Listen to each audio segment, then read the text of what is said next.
Hello friends, அஸ்ஸலாமு அலைக்கும். Welcome to my channel ocean kitchen. இன்றைக்கி நம்ம சேனலில் ஹனி கேக் ரெசிபி தான் பார்க்க போகிறோம். ஸோ ரொம்பவும் சாஃப்டாக ஸ்பாஞ்சான கேக்கோட இந்த ஹனி கேக் எப்படி செய்கிறதுன்னு இந்த வீடியோவில் நான் உங்களுக்கு சொல்லித்தர போகிறேன். ஸோ நான் சொல்கிற அதே ஸ்டெப்பை நீங்கள் ஃபாலோ பண்ணிங்கன்னா ஸோ இதே மாதிரி உங்களுக்கு ஒரு சூப்பரான ஸ்பாஞ்சிங்கான ஒரு ஹனி கேக் உங்களுக்கு செய்யலாம். ஸோ மறக்காமல் இந்த வீடியோ ஃபுல்லாக பார்த்துட்டு எப்படி செய்கிறேன்னு எனக்கு கையில் கமெண்ட் செக்ஷனில் எனக்கு சொல்லுங்கள். ஸோ இந்த வீடியோ பிடிச்சிருந்தால் மறக்காமல் லைக் பண்ணிவிட்டு அப்படியே என்னோடய சேனலுக்கு சப்ஸ்கிரைப் பண்ணிடுங்க. வாங்க இப்போ நம்ம வீடியோக்குள்ளே போகலாம்.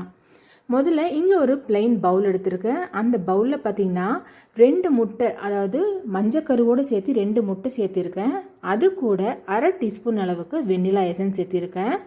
வெண்ணிலா எசன்ஸ் சேர்த்ததுக்கப்புறம் பார்த்தீங்கன்னா இங்கே ஒரு கப்பில் 3/4 கப் அளவுக்கு சர்க்கரை, 1 கப் கூட சேர்த்திக்கலாம். ஆனால் எனக்கு சர்க்கரை கொஞ்சம் கம்மியாக வேணுங்கிறதுனால 3/4 கப் அளவுக்கு சர்க்கரையும் சேர்த்தி நல்ல ஒரு பீட்டரில் இந்த மாதிரி நீங்கள் மிக்ஸ் பண்ணிக்கோங்க. நல்லா மிக்ஸ் பண்ணிக்கோங்க. ஏன்னா நீங்கள் கையில் வந்து நார்மல் விஸ்கர் வச்சு பண்ணால் உங்களுக்கு இந்த மாதிரி ஒரு சாஃப்ட்னஸ் கிடைக்காது. ஸோ இனியொரு வீடியோவில் நான் மிக்சர் ஜாரில் எப்படி பண்ணுறோங்கிறது கண்டிப்பாக உங்களுக்கு நான் காமிக்கிறேன். இப்போது ஒரு 5 நிமிஷம் நல்லா இந்த மாதிரி நான் மிக்ஸ் பண்ணிட்டேன். இப்போ பாருங்கள், இந்த மாதிரி ஒரு ஃபார்மில் இருக்குது. இப்போ இது கூட நான் 1/4 கப் அளவுக்கு எண்ணெய், சாதா சன்ஃப்ளவர் எண்ணெய் தான் சேர்த்திருக்கேன். 1/4 கப்பு சேர்த்திக்கோங்க. எண்ணெய் எவ்வளோ சேர்த்திங்களோ அதே அளவுக்கு பாலும் சேர்த்தி மறுபடியும் நல்ல ஒரு ஸ்பேச்சுலா வச்சு நல்லா மிக்ஸ் பண்ணிக்கோங்க. அந்த முட்டையும் சர்க்கரையும் போட்டு நல்லா அடித்ததில் இப்போ அந்த எண்ணெயும் பாலும் சேர்த்து நல்லா மிக்ஸ் பண்ணிட்டோம். இப்போ இந்த மாதிரி ஒரு லிக்விட் ஃபார்முக்கு வந்திருக்கு. இப்போது மேலே ஒரு ஜல்லடை வச்சு 1 கப் அளவுக்கு மைதா, 1 கப்புங்கிறது 250 கிராம் மைதா சேர்த்திருக்கேன்.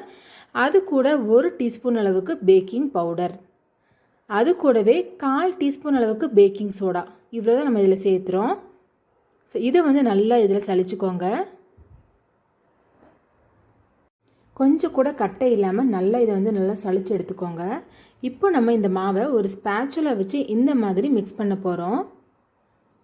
ஸ்பேச்சுலாவோ இல்லை கரண்டியோ ஏதாச்சும் விஸ்கரோ இருந்தால் இந்த மாதிரி கையாலேயே நல்லா ஃபோல்டு பண்ணி நல்லா இந்த மாதிரி மிக்ஸ் பண்ணிக்கோங்க.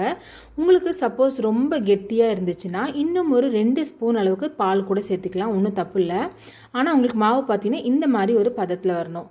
இப்போ நம்ம இதை ஓரமாக வச்சுக்கலாம். இங்கே வந்து நான் ஒரு 7 இன்ச்சு கேக் டின் எடுத்திருக்கேன்.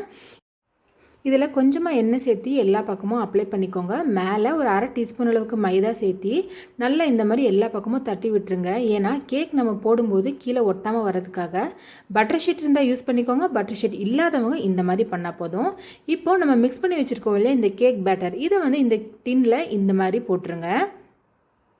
ஸோ எல்லாம் தொடச்சி இந்த டின்னில் போட்டாச்சு. அதாவது 3/4 வாசி, இந்த டின்னில் 3/4 வாசி அளவுக்கு பேட்டர் நிறைஞ்சிருக்கு. ஸோ இது நமக்கு கரெக்டான பதம். இது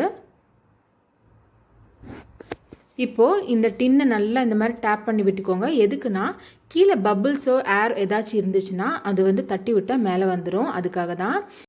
இப்போது 5 நிமிஷம் முன்னாடி ஒரு கடையை நல்லா மூடி ப்ரீஹீட் பண்ணிட்டேன்.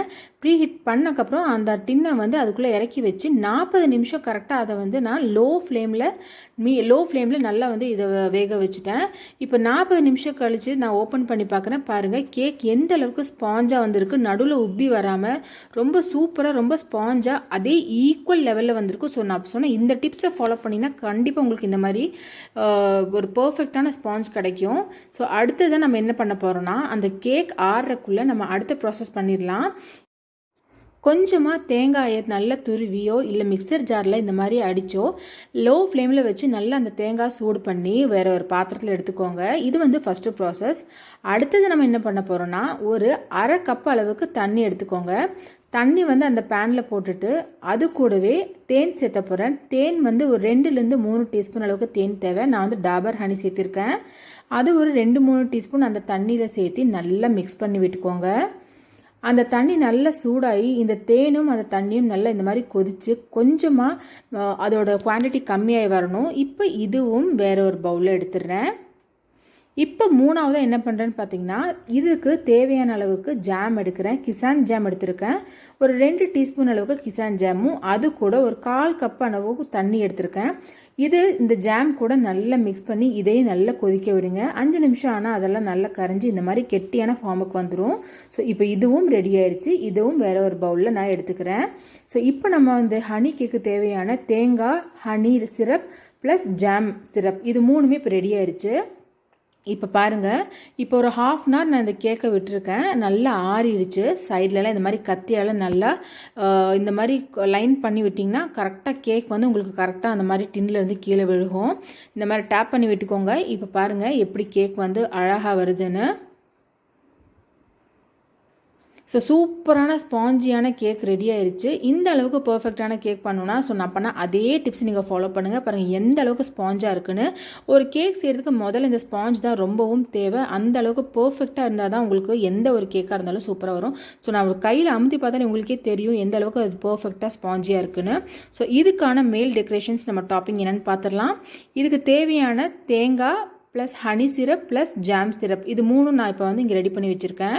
பாருங்கள் 3 பவுலில் நான் இங்கே எடுத்து வச்சுருக்கேன். இப்போ இதை ஒவ்வொன்றா நான் வந்து இந்த கேக் மேலே அப்ளை பண்ண போகிறேன். ஃபஸ்ட்டு நமக்கு வந்து ஹனி சிரப் தான் தேவை. அதுக்கு முன்னாடி நம்ம ஊற்றுற ஹனி வந்து இந்த கேக் உள்ளே இறங்குறதுக்காக இந்த மாதிரி கத்தி வச்சு நல்லா குத்தி விட்டுருங்க. இல்லை ஃபோக் ஸ்பூன் இருந்தால் கூட அதை வச்சு நல்லா குத்தி விட்டுருங்க.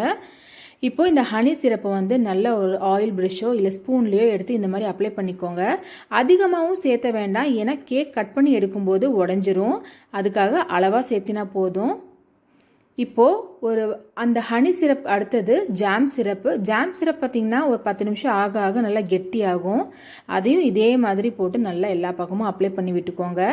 ஜாம் சிரப் கொஞ்சம் கெட்டியாக இருக்கணும், ரொம்பவும் லிக்விடாக இருந்தால் நல்லா இருக்காது. 3ஆவதாக பார்த்திங்கன்னா நம்ம இங்கே தேங்காய் ஃப்ரை பண்ணி வச்சுருந்தோம் இல்லையா, அதை வந்து லைட்டாக இது மேலே போட போகிறோம். தேங்காய் வந்து ரொம்பவும் கருகக்கூடாது, மீடியம் ஒரு ஹீட்டில் இருந்து எடுக்கணும். ஸோ இப்போ வந்து 3 டாப்பிங்கும் போட்டாச்சு. ஸோ இங்கே சூப்பரான ஹனி கேக் இங்கே ரெடி ஆயிடுச்சு. கடையிலலாம் போய் தேடி வாங்கவே தேவையில்லை.